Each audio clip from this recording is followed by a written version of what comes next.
अब सवाल है कि बिहार में होने क्या जा रहा है।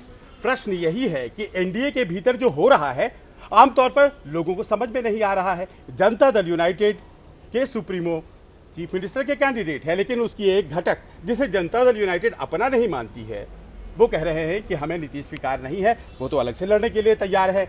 और ऐसे में जबकि भारतीय जनता पार्टी ने उन्हें उम्मीदवार घोषित किया था, इन परिस्थितियों में जनता दल यूनाइटेड क्या क्या कह रहा है। वरिष्ठ नेता जनरल सेक्रेटरी केसी त्यागी साहब जनता दल यूनाइटेड के हमारे साथ इस वक्त मौजूद है। और अमित, ये पूछिए सर से, क्योंकि मेरे भी सवाल है। नहीं, सबसे पहला बात तो ये कि जो बिहार एनडीए में आपका यानी जेडीयू और एलजेपी का जो रिश्ता, ये रिश्ता क्या कहलाता है?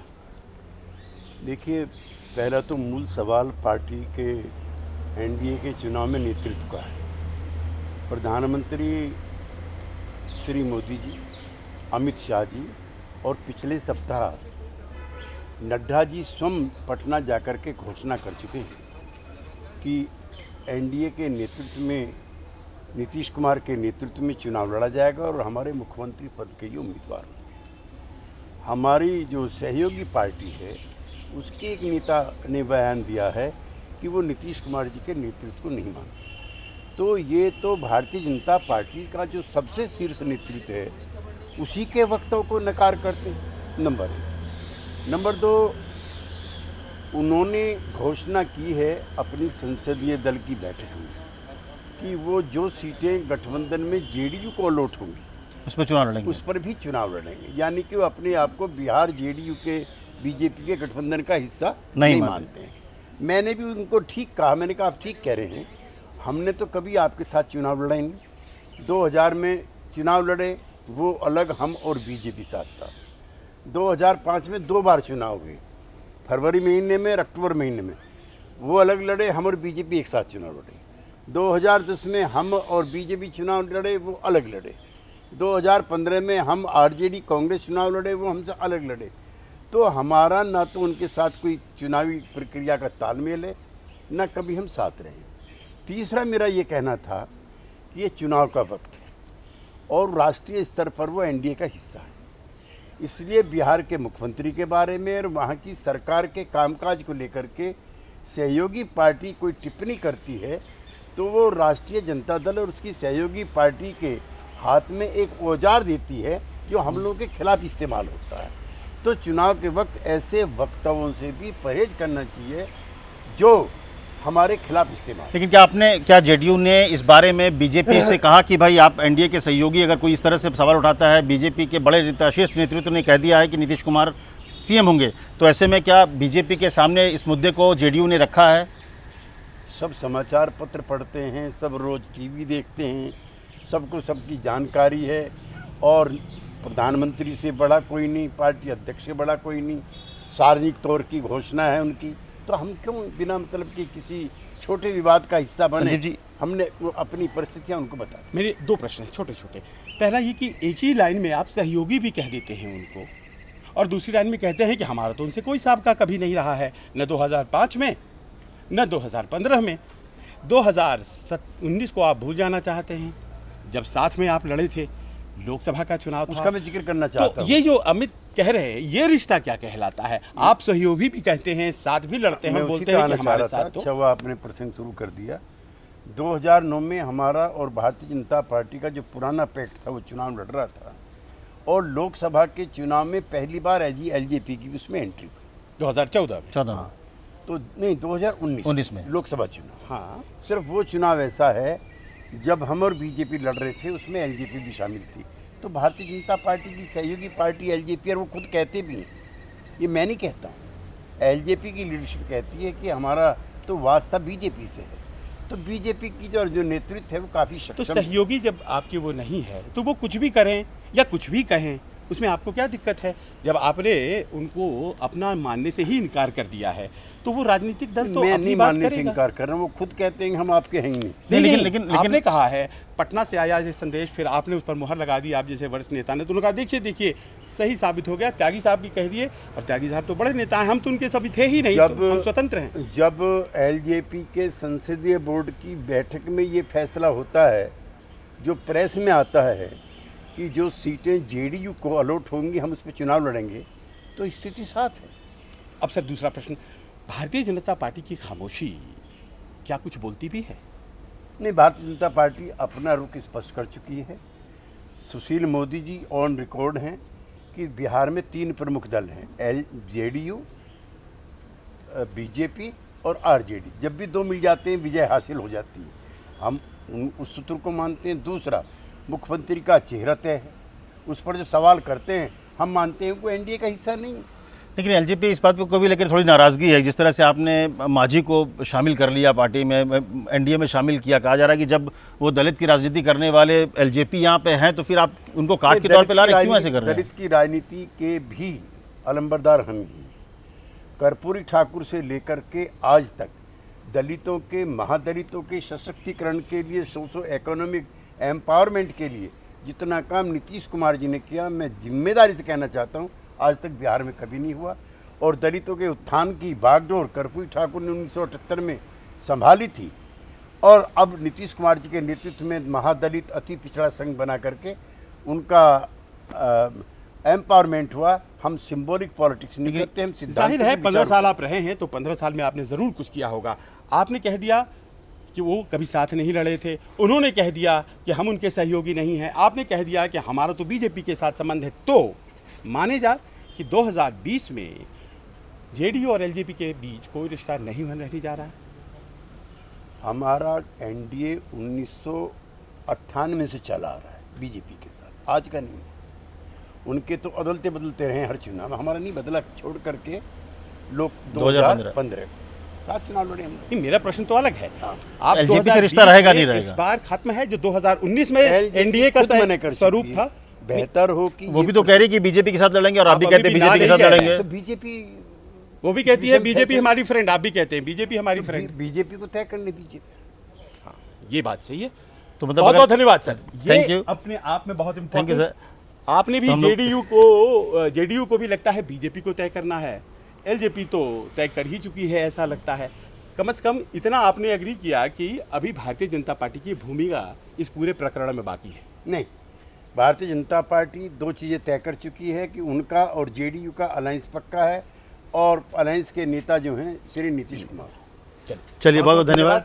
ये बहस में कतई नहीं था अमित कि कौन नेता है, वो तो नीतीश कुमार पहले से हैं, वो पहले तय हो और चुका है। हाँ, लेकिन इस बात का जवाब अभी भी बहुत स्पष्ट तरीके से त्यागी साहब भी नहीं दे रहे हैं, बाकी के दूसरे नेता भी नहीं दे रहे हैं। हाँ, लोक जनशक्ति पार्टी बड़े स्पष्टता के साथ कह रही है कि हम तो भाई अकेले जा रहे हैं, हम जनता दल यूनाइटेड के साथ नहीं है। 143 सीटों पर हमने घोषित कर दिया है। 100 सीट उन्होंने क्यों छोड़ा है ये नहीं बताया, लेकिन जनता दल यूनाइटेड के साथ हैं वो, ऐसा तो उन्होंने नहीं कहा है। यहाँ पर थोड़ा सा अभी भी दुविधा लगा।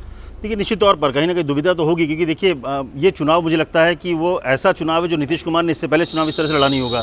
सबसे टफ सिचुएशन में, सबसे अगर कहा जाए तो उनके लिए सबसे ख़राब सिचुएशन इस बार है। हर तरफ से लोगों में नाराज़गी है, तो ऐसे में पॉलिटिकली भी अगर देखें तो बहुत ज़्यादा वो उस तरह से स्ट्रांग होकर सामने नहीं आए। तो उनको भी अभी उस चीज़ों में क्लियर हो गया, जितना क्लियर हो कि एलजेपी बोलने को तैयार है उस तरह उतना जेडीयू नहीं बोल रही है। जेडीयू कह रही है कि वो बीजेपी तय करे।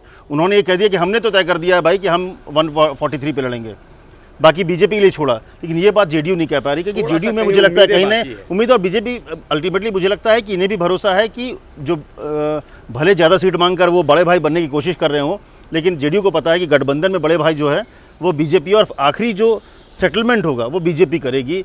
भले ही जो बात थी कि ज़्यादा सीट ले लेंगे, कुछ कर लेंगे, लेकिन इसीलिए मुझे लग रहा है कि बहुत ज़्यादा कुछ बोलने से शायद जेडीयू बच रही है। कहीं ऐसा तो नहीं है अमित कि जो भारतीय जनता पार्टी का एक बड़ा रूप सामने आया है इस वक्त, जो प्रधानमंत्री मोदी, अमित शाह, जेपी नड्डा, इन सब के नेतृत्व में भारतीय जनता पार्टी है, ये वो भारतीय जनता पार्टी नहीं है जिस 2009 और 2005 की ये बात करते हैं, 2010 की बात करते हैं। इसमें वो 142 और 101 का मामला नहीं है। और जो समस्याएं हैं वो इनसे सॉल्व नहीं हो रही हैं। उसके लिए इन्होंने खुद माना कि उन्हें भारतीय जनता पार्टी की तरफ ज़रूरत है, भारतीय जनता पार्टी की तरफ देख रहे हैं। कहीं ऐसा तो नहीं है कि बराबरी वाला जो फॉर्मूला है, जो बहुत से सांसद बिहार के चाहते हैं कि जेडीयू के साथ हो, उसके लिए इन्हें तैयार करने के लिए ये पूरा प्रकरण घटित हो रहा हो।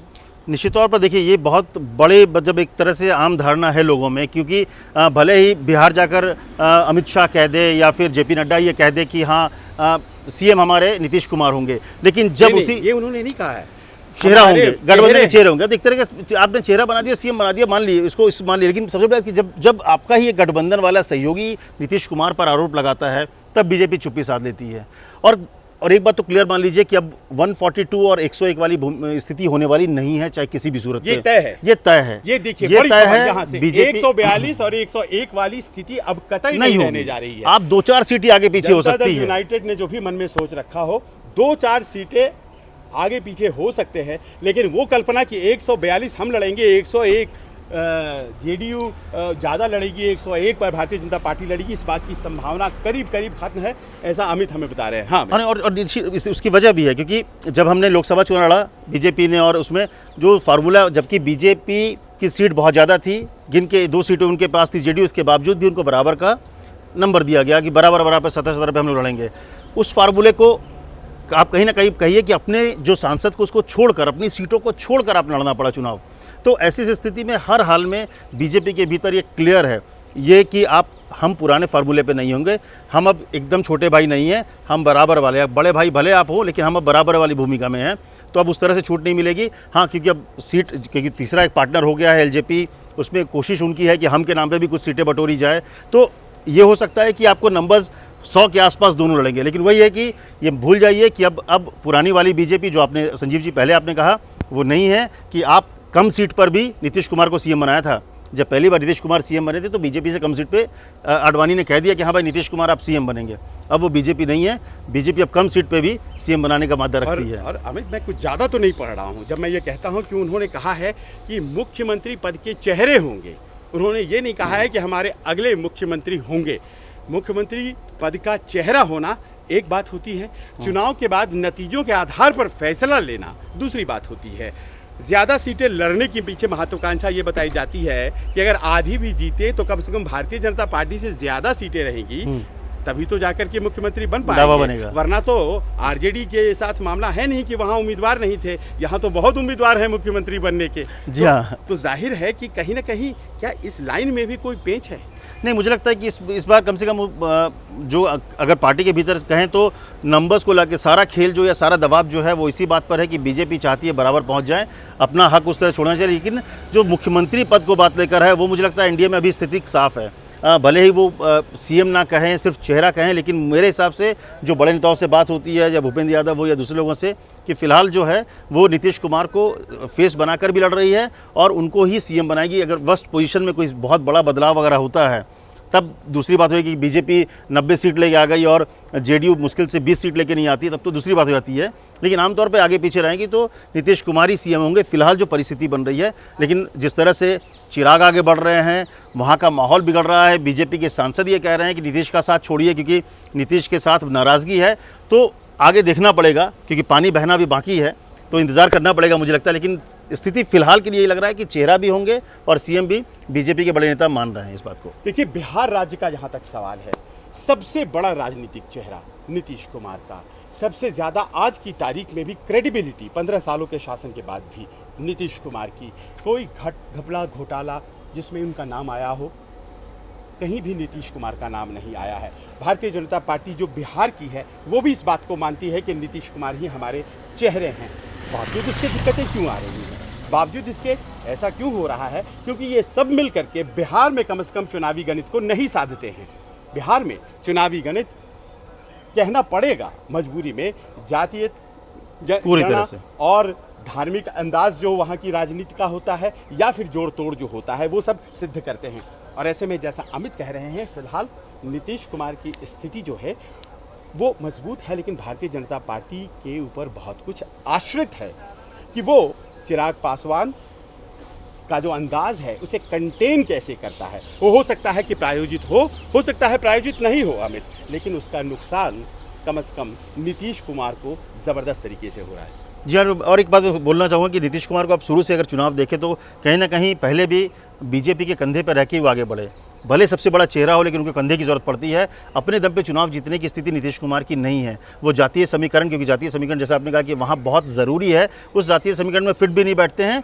सब कुछ होने के बावजूद नीतीश कुमार आज की स्थिति में भी अपने दम पर चुनाव नहीं जीत सकते। इसलिए पिछले बार भी वो आरजेडी के दम पे कहीं ना कहीं उनका सपोर्ट चाहिए था। और इसीलिए आप सबसे बड़ा चेहरा होने के बावजूद भी नीतीश कुमार की मजबूरी है कि एक कंधा उनको ज़रूर चाहिए, और उनको पता है कि वो सबसे सूटेबल, सबसे भरोसेमंद, सबसे कंफर्ट कंधा वो बीजेपी का ही है, क्योंकि वो 17-18 या जितने दिन थे वो जब आरजेडी के साथ थे, उस दौरान उनको एहसास हो गया कि वो कंफर्ट लेवल तो कम से कम आरजेडी के साथ नहीं हो सकती, और इसलिए उनको घर वापसी करनी पड़ी थी। तो ये कंधा सिर्फ बीजेपी से मिलेगा, और इसलिए वो ज़रूरी भी है उनको। बीजेपी कंधा देगी ये कह दिया गया है, लेकिन शर्तें क्या हैं?